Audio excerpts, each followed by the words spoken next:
Chapter 30 of A Book of Discovery. A Book of Discovery by M. B. Synge. Chapter 30. Cabot sails to Newfoundland. It was no longer possible for the Old World to keep secret the wealth of the New World. English eyes were already straining across the seas. English hands were ready to grasp the treasure that had been Spain's for the last 50 years.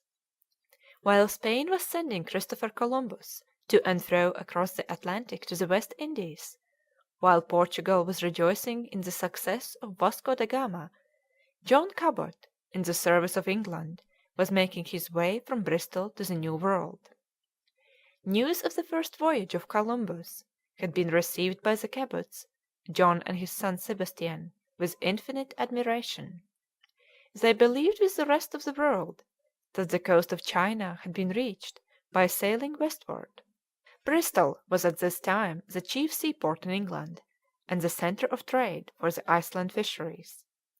The merchants of the city had already ventured far on to the Atlantic, and various little expeditions had been fitted out by the merchants for possible discovery westward, but one after another failed, including the most scientific mariner in all England, who started forth to find the island of Brazil to the west of Ireland, but after 9 miserable weeks at sea was driven back to Ireland again by foul weather.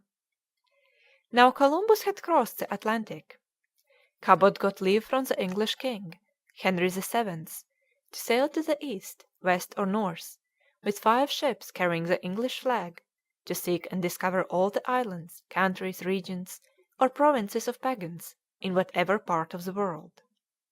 Further, the king was to have 1/5 of the profits, and at all risks any conflict with Spain must be avoided.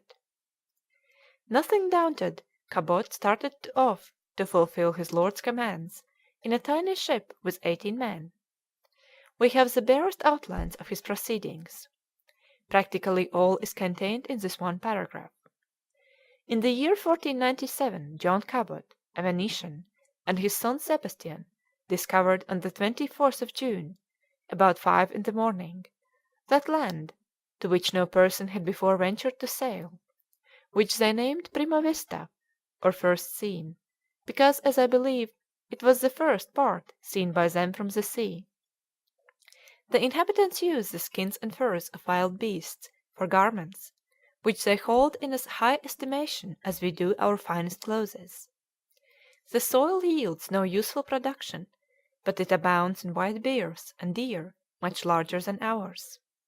Its coasts produced vast quantities of large fish, great seals, salmons, soles above a yard in length, and prodigious quantities of cod. So much for the contemporary account of this historic voyage. A letter from England to Italy describes the effect of the voyage on England. The Venetian, our countryman, who went with a ship from Bristol in quest of new islands, is returned, and says that 700 leagues hence he discovered land, the territory of the Great Khan. He coasted for 300 leagues and landed. He saw no human beings, but he has brought hither to the king certain snares, which had been set to catch game and a needle for making nets. He also found some felled trees. Wherefore he supposed there were inhabitants, and returned to his ships in alarm. He was there 3 months on the voyage, and on his return he saw 2 islands to starboard, but would not land, time being precious, as he was short of provisions. He says the tides are slack, and do not flow as they do here. The King of England is much pleased with this intelligence. The king has promised that in the spring our countryman shall have 10 ships to his order, and at his request has conceded to him all the prisoners to man his fleet. The king has also given him money wherewith to amuse himself till then, and he is now at Bristol with his wife and sons. His name is Cabot, and he is styled the Great Admiral. Vast honour is paid to him. He dresses in silk, and the English run after him like mad people. Yet another letter of the time tells how Master John Cabot has won a part of Asia without a stroke of the sword. This Master John, too, has the description of the world in a chart, and also in a solid globe which he has made, and he shows where he landed. And they say that it is a good and temperate country, and they think that Brazil wood and silks grow there, and they affirm that that sea is covered with fishes. But Master John had set his heart on something greater. Constantly hugging the shore of America, he expected to find the island of Cipango, Japan, in the equinoctial region, where he should find all the spices of the world and any amount of precious stones.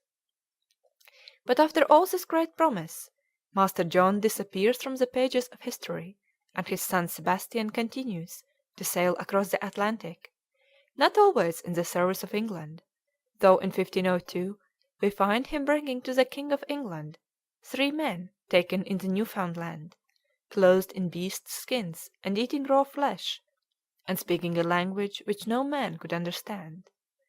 They must have been kindly dealt with by the king, for 2 years later the poor savages are clothed like Englishmen.